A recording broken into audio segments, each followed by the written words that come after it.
Todos nós carregamos traumas da nossa infância que podem de alguma forma estar manipulando, modificando, moldando o nosso comportamento.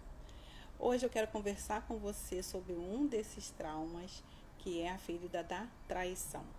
A ferida da traição é uma ferida gerada por volta de 2 a 4 anos na primeira infância e que podem ter consequências na sua vida e você não está ciente, você não está, não tem conhecimento do que está mudando o seu comportamento, o meu comportamento. Quando eu descobri que as minhas atitudes, que o tempo inteiro eu ficava na defensiva, que eu estava sempre de alguma forma evitar passar por um processo de rejeição, eu percebi que a minha vida ficou muito mais fácil, muito mais leve, porque uma vez que o ser humano, lá na primeira infância, nesse período que eu falei de 2 a 4 anos, sentiu-se traído, ele pode ter criado aí, ter gerado aí a ferida da traição. Mas como acontece isso? Bom, primeiro, a ferida da traição, ela vai ser em relação ao genitor do sexo oposto, né? Se for o pai, vai ser a menina. Se for um menino, vai ser a sua mãe. Então, essa ferida, ela é desenvolvida em relação ao genitor do sexo oposto. Bom, quando a confiança, que essa criança tem nesse pai e nessa mãe é de alguma forma quebrada, ela pode ter aí se sentido traída. Perceba a palavra sentir-se, sentido. Por quê? Um único evento ele pode gerar várias feridas e tudo vai depender da maneira que a pessoa se sentiu. Tudo vai depender da maneira que a pessoa, o ser, se sentiu. Se a pessoa se sentiu traída, vai ser a ferida da traição. Se a pessoa se sentiu abandonada, vai nascer ali a ferida do abandono. Se naquela circunstância que aconteceu, naquele momento, a criança se sentiu rejeitada, vai nascer ali a ferida da rejeição. Então, são 5 feridas emocionais: a rejeição, o abandono, a traição, a humilhação e a ferida da injustiça. Isso não quer dizer que os nossos pais, que os nossos cuidadores, eles não foram zelosos, não foram os melhores pais do mundo. Mas, quando crianças, nós temos expectativas, nós criamos expectativas que nem sempre são correspondidas de acordo com as nossas necessidades, de acordo com o que a gente acreditou, né? Então, é justamente o fato da gente não ter tido as nossas expectativas correspondidas é que pode ter gerado aí uma ferida emocional. Hoje nós como os adultos, se nós criamos expectativas e essas expectativas elas não são correspondidas, a gente pode ficar chateado, triste, mas isso, não vai gerar aí uma ferida emocional, né? Hoje nós temos recurso, como adultos, temos recursos emocionais para lidar com essas situações, com essas frustrações. Mas a criança, lá na primeira infância, a criança ela não tem ainda os recursos necessários para lidar com determinadas situações. E é justamente onde que vão nascer esses traumas que de alguma forma estão até hoje atrapalhando a sua vida, estão até hoje fazendo com que você viva sempre com a necessidade de fugir, de escapar, a necessidade de ser dependente, a necessidade, de controlar. Então, veja, tudo isso porque alguma coisa aconteceu lá no passado, lá na sua infância. Mas enquanto você não toma conhecimento disso, enquanto você não traz a consciência isso, não tem como você mudar. Não tem como você mudar as suas atitudes se você ainda não tomou conhecimento de que os seus atos, as suas atitudes do dia a dia estão sendo influenciados por algo que aconteceu lá na sua infância. Então vejamos bem, o que pode ter acontecido para que uma pessoa tenha tem aí, né, nascido a ferida da traição. Tem aí, até mesmo tem um rios em que eu falo de uma criança e um pai faz uma promessa e aí essa promessa ela não é cumprida, né? E aí ali naquele momento essa criança pode ter se sentido traída. E se ela se sentiu traída, aí acaba nascendo a ferida da traição. Bom, mas será que essa ferida não acontece, ela não nasce na vida adulta? Eu particularmente no meu ponto de vista, né, a ferida da rejeição ela pode nascer, né, depois de adulta, né? Eu tenho meu marido, né, a pessoa lá, ela tinha o marido dela e ela foi traída e ela se sentiu rejeitada. Ok. Mas no meu ponto de vista, eu acredito que esses traumas, eles são sim gerados lá na infância e eles podem estar adormecidos. Eles podem estar adormecidos e aí em algum momento, já na vida adulta, esse trauma que estava adormecido, aconteceu algo que fez com que essa ferida viesse à tona. Então, particularmente, eu não acredito que esses traumas, que essas feridas possam ser geradas já na vida adulta, mas que sim, esses traumas, essas feridas já existiam antes. Da mesma forma, a Jana, minha mentora, a Jana Vieira, ela também acredita nesse ponto de vista. Essa ferida já existia antes, mas mas estavam adormecidos e aconteceu algo, né? Algum gatilho aí, como hoje a gente bem conhece, que fez com que essa ferida viesse à tona. Bom, então a ferida da traição, o grande problema da ferida da traição é que ela vai fazer com que esse ser, ele cria a necessidade de vigiar, né? Ele é o vigia. Ele precisa vigiar, ele precisa se certificar que os compromissos que ele assume, que os compromissos não só dele, mas das outras pessoas serão o quê? Cumpridos. Então ele acha que ele precisa controlar. E se ele, né, controlar, ele vai evitar passar por um processo de traição, né? E aí ele cria para ele, essa criança acaba criando para ela uma espécie de máscara, uma capa protetora. Só que essa capa protetora, ao mesmo tempo que a protege, entre aspas, também vai fazer com que ela impeça de viver uma vida mais tranquila, mais flexível, mais saudável nos relacionamentos. Por quê? Porque ela sempre vai ter a necessidade de controlar, a necessidade de controlar não só a vida dela, não só ela, mas também as outras pessoas, porque ela precisa garantir que as pessoas e que elas vão honrar, vão cumprir com o seu compromisso. Bom, então ela cria essa máscara para que ela possa se proteger. Mas veja, como uma casca de cebola, né?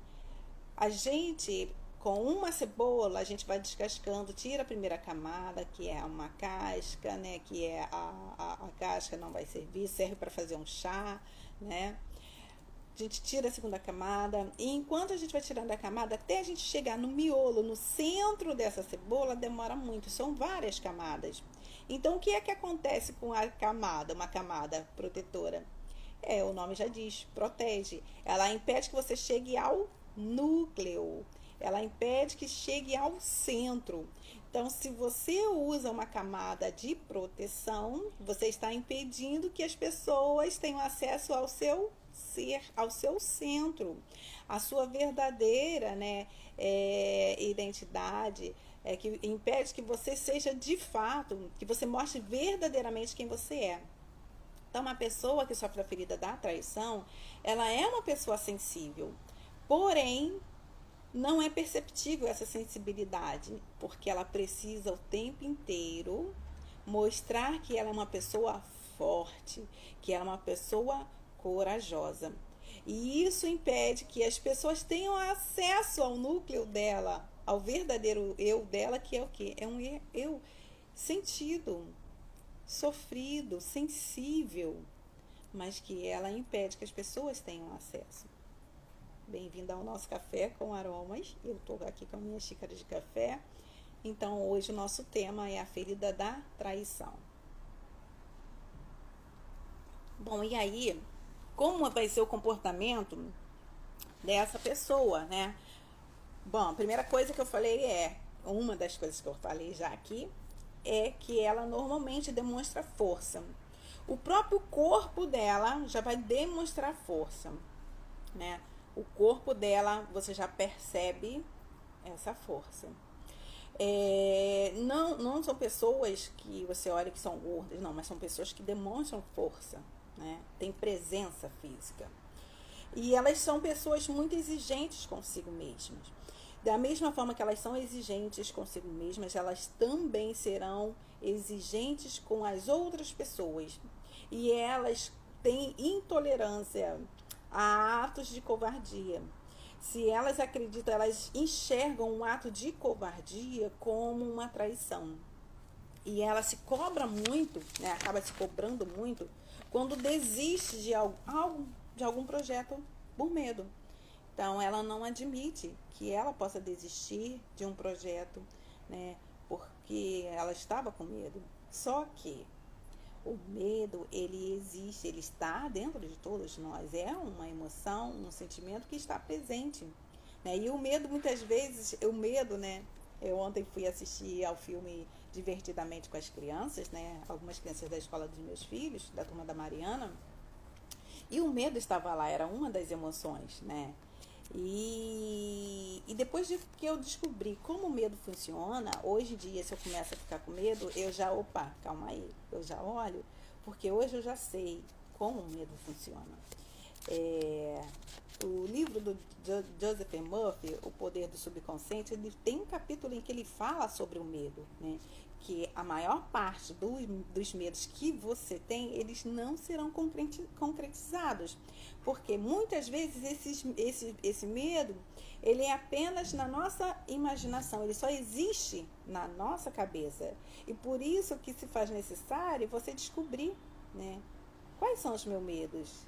Mas será que isso pode mesmo acontecer? Como é que o medo funciona, né? O medo, ele no início, o objetivo dele é te proteger, evitar que você exponha a sua vida em risco, preservar a sua vida, né? Porque aí existe até mesmo todo um recurso que o nosso organismo vai fazer para preparar o nosso corpo para a gente, se for preciso, a gente correr. Não necessariamente você vai passar por um risco. E essa pessoa que sofre da ferida da traição ela tem medo. Ela tem medo de ser traída, de passar por um outro processo de traição. Então, por isso, ela precisa sempre mostrar que ela é uma pessoa forte, que ela é uma pessoa corajosa. Por quê? Né? Porque é a forma que ela acha inconscientemente, tudo isso está no mundo do inconsciente. Ela acredita que ela, demonstrando a força dela, que ela sendo forte, ela vai fazer com que, né, as pessoas percebam o quanto ela é responsável, o quanto que ela é corajosa, né? Então, inconscientemente, é uma pessoa que já está preocupada também aí com o que as outras pessoas vão falar. É uma pessoa que está preocupada em demonstrar algo, e esse algo que não necessariamente tem que ser verdadeiro. Então, ela é uma pessoa sensível, porém, ela não demonstra essa sensibilidade. É uma pessoa que acaba sendo muito rigorosa consigo mesma. E esse rigor, muitas vezes, ela acaba também sendo rigorosa com as outras pessoas, né? Então, o controlador, além de tudo, ele é uma pessoa que tem uma personalidade forte, ele é uma pessoa ágil, né? Ágil, veloz, né? Ele é uma pessoa talentosa, mas sempre tentando de alguma forma se impor. E não basta só isso, ele muitas vezes ele quer convencer, se ele tem um argumento, né? Ele quer convencer as pessoas do seu argumento, da sua opinião. Ele quer fazer com que as pessoas concordem com ele, concordem com o argumento dele. né? Eles são pessoas também, deixa eu ver aqui, que tendem a controlar não só a sua vida, mas a vida dos outros também. E como ele é uma pessoa que, né, eu vou ler aqui um trecho que eu separei do livro, As 5 Feridas Emocionais. O controlador é levado a futurizar, isto é, a tentar prever o futuro. Sua mente é muito ativa. Quanto mais intensa a ferida, mais ele deseja ter controle de tudo, para evitar ser vítima da traição. Tudo isso, desde o início, como eu conversei, tudo isso sempre buscando o quê? Evitar passar por um processo, evitar passar por um novo episódio de traição. Então vejam, ele tende a futurizar, a pensar, né, a ver tudo sempre no futuro. E aí, ele, por sinal, né, ele vai até mesmo criar muitas expectativas em relação às outras pessoas. Das feridas emocionais, esse é um dos que mais tendem a criar expectativas em relação às pessoas, né? E aí essas expectativas muitas vezes também vêm carregadas com o julgamento, né? De olhar para a pessoa, né? Então, se olha para a pessoa e percebe numa pessoa força, ele já consegue ter um pouco mais confiança. Mas se olha para uma pessoa que demonstra, né, fragilidade, ele acaba tendo essa pessoa como fraca, né? Como uma pessoa não confiável, né? Então ele acaba de alguma forma criando muitas expectativas em relação às outras pessoas. Bom, e aí então como é que eu faço, né? Como que essa pessoa pode, né, de alguma forma trabalhar essa necessidade de controle em excesso, porque ele não só vai tentar controlar a sua vida, mas também a vida das outras pessoas. É uma pessoa que acaba muitas vezes se intrometendo na vida das outras pessoas e aí, de alguma forma vai controlando, vai ajudando, mas que no fundo é uma forma de controle. Bom, então, como nós podemos ajudar, né? De que forma, se eu sou uma pessoa controladora, como eu posso trabalhar isso, né? Primeira coisa é você tomando consciência das suas atitudes, né? Só é possível você mudar algo se você toma consciência, se você traz isso para o mundo do consciente. Se isso está lá guardado no inconsciente, se você não toma conhecimento das suas atitudes, das suas ações, você não tem como mudar. Só é possível mudar aquilo que a gente vê, aquilo que a gente conhece, aquilo que a gente percebe. Então, eu me percebo uma pessoa rígida, rigorosa, exigente, não só comigo, mas com as outras pessoas. Eu tento sempre ter controle das situações, né? Sempre estou muito preocupada, pensando no futuro, e se isso, e se aquilo, porque eu preciso ter controle das situações. Mas vejam, na vida a gente não tem controle de todas as situações, menos ainda das pessoas, né? Então, de que outra forma nós podemos, né? Além de trazer tudo isso à tona, de a gente olhar as nossas atitudes, olhar o nosso comportamento, nós também podemos ter auxílio dos óleos essenciais. Lembra, nós estamos no nosso café, deixa eu pegar minha xícara aqui, do nosso café com aromas. Então, hoje eu quero trazer para você 2 óleos essenciais que podem auxiliar no caso da ferida da traição. São óleos essenciais que vão ajudar a trabalhar, a trazer mais flexibilidade, a suavizar um pouco essa rigidez, essa necessidade de controle. O primeiro óleo essencial é o manjerona, né? Porque ele vai ajudar a relaxar consigo mesmo, a liberar as tensões, as defesas e a necessidade de controle. Então, uma pessoa que sofre da ferida da traição, ela, além de tudo, né? Ela acaba estando sempre na defensiva, né? Sempre tentando ter o controle, é uma pessoa tensa. Uma pessoa muito tensa até mesmo pode sofrer de hipertensão. Veja o nome, hipertensão, né? Excesso, muita tensão. E uma pessoa que tem a ferida da traição, por ela ser tão tensa, né? Por ela ser muito inflexível consigo mesma, ela pode ter aí de repente um problema de pressão arterial. E o óleo essencial de manjerona, ele pode auxiliar até mesmo no caso de pressão alta, de hipertensão. Então, além de ajudar a trazer a flexibilidade, de liberar as tensões, de ajudar a suavizar as defesas e a necessidade de controle, também vai ajudar, vai auxiliar em caso de hipertensão, em caso de pressão alta. Além disso, ele também vai auxiliar, deixa eu ver aqui, que eu estava fazendo as minhas anotações, então ele vai suavizar a rigidez e a necessidade de controle. O excesso de vaidade também auxilia em excesso de vaidade e orgulho.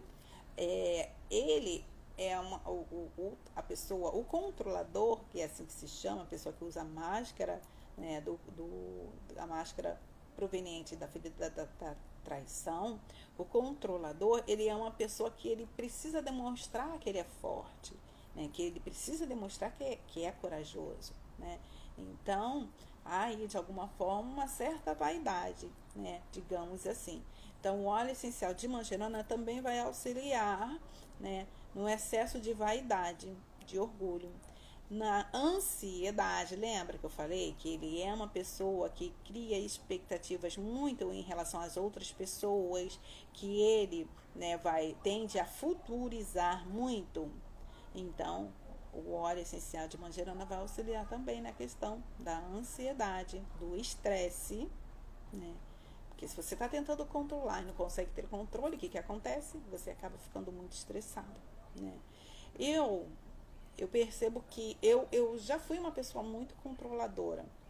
E hoje, a cada dia mais que eu me conheço, a cada dia mais que eu estudo, eu tenho estudado muitas coisas, né? Não só em relação à psicoaromaterapia, mas em outras coisas também de desenvolvimento pessoal.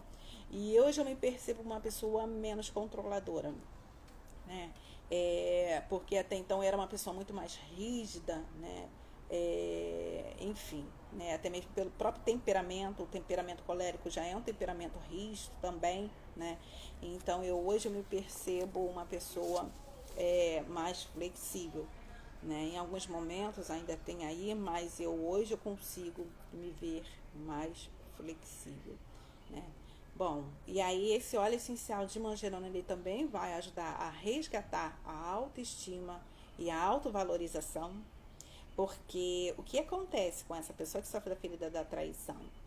Ele quer demonstrar para as pessoas que ele é uma pessoa confiável, que ele é uma pessoa corajosa, forte, que ele é uma pessoa confiável, né? Eu acho que eu já falei. Então, mas muitas vezes ele não se convence disso mesmo. Ele não se convence disso tudo que ele passa. Então, ele precisa sempre estar reforçando isso. Ele precisa o tempo inteiro reforçar isso, né? Então, esse óleo essencial de manjerona também vai auxiliar na autoestima e na autovalorização. E, como eu falei, no caso de hipertensão. Bom, o outro óleo essencial, e o manjerona é considerado, não tem, né, conhecimento de contraindicações dele, então é um óleo essencial considerado seguro, tá? Que não tem restrição para grávidas, enfim, epiléptico, então é um óleo essencial que qualquer pessoa pode fazer uso. O outro óleo essencial é o eucalipto citriodora, que o eucalipto citriodora, ele vai convidar, né, para um movimento com mais leveza no nosso dia a dia, né? Então, uma pessoa que sofre da ferida da traição, que tem a necessidade do controle, né, poder viver uma vida mais leve, mais relaxada, né? Esse é o convite do óleo essencial de citriodora. Então, em um momento de estresse, né, em um momento desafiador, esse óleo essencial de citriodora, ele vai ajudar, né? E principalmente em caso de pessoas que tendem a ter uma autocobrança excessiva, que é o caso, né, da pessoa que sofre da ferida da traição, né? E também vai auxiliar no caso de pessoas que tendem, né, a ter mania de perfeccionismo, né? Então, vejam, o Citriodora, ele não só vai ajudar no caso da ferida da traição, mas ele também vai ser capaz de auxiliar no caso da ferida da rejeição. Bom, então como vocês podem fazer o uso, o auxílio desses óleos essenciais para trabalhar essas questões que eu trouxe aqui, né? O óleo de eucalipto Citriodora também é considerado um óleo essencial seguro. Bom, uma gotinha do óleo essencial de Citriodora e uma gotinha do óleo essencial de manjerona pingado numa fita olfativa, naquela que eu faço aqui com vocês, fico inalando. Se você não tiver uma fita, né, ou a fita olfativa, você pode pegar um algodãozinho, ou então até mesmo você pode pegar um papel, cortar o papelzinho, dobrar e fazer essa fita olfativa, né? E pingar ali uma gota do óleo essencial de Citriodora, eucalipto Citriodora, e uma gota do óleo essencial de manjerona, e fazer a inalação desse óleo essencial por 15 minutos, tá? Por 15 minutos. Fazer isso diariamente. E perceba durante esse processo de inalação como o seu corpo está. Comece a fazer esse movimento de observar o seu corpo, né? Provavelmente você já deve ter ouvido falar em memórias corporais. Tudo que a gente sente, que a gente vive, de alguma forma está sendo registrado no nosso corpo. A pessoa que sofre da ferida da traição, ela vai ter normalmente um corpo que demonstra força, como eu falei logo lá no início. Então, o próprio corpo da pessoa já vai se moldando. Então, a pessoa que tende a ter muito controle vai ter essa região muito dolorida, né? Porque aqui, ó, a memória corporal, que é a necessidade de controle. Então, os ombros e os braços, né? Então, você pode também massagear essa região aqui dos ombros e dos braços, porque aí você está trabalhando o quê? A necessidade de controle. Então, se for fazer uma automassagem com esses óleos essenciais, para 10 gramas de creme ou neutro, ou 10 gramas de 10 ml de óleo vegetal 100% puro, você vai colocar uma gota de cada óleo. Uma gota do eucalipto Citriodora e uma gota do manjerona. Mas vejam, né, eu estou passando aqui essas informações, como você pode fazer o uso, mas nada como você ter o auxílio de um profissional treinado, já acostumado, né? Por quê? Porque normalmente nós fazemos um processo, uma jornada terapêutica, e onde é feita uma anamnese com você, né? Sabendo o teu histórico, o que está se passando aí, né? Se tem algum problema de saúde, quais são os sintomas, enfim, né? Conhecendo um pouco de você, para a partir daí poder fazer a seleção dos melhores óleos essenciais para que você possa fazer o seu tratamento, o seu acompanhamento, né? Então, você pode sim fazer o uso você mesma, cuidar de você com o uso dos óleos essenciais, ou ter o auxílio de uma pessoa profissional treinado para cuidar de você, né? Eu sou uma pessoa já, né, que já faz há muito tempo o acompanhamento com os óleos essenciais, que cuido de mim, da minha família no meu dia a dia com os óleos essenciais. Então, pode ter certeza que eu posso contribuir com você. Beijo grande, fica com Deus e até o nosso próximo encontro.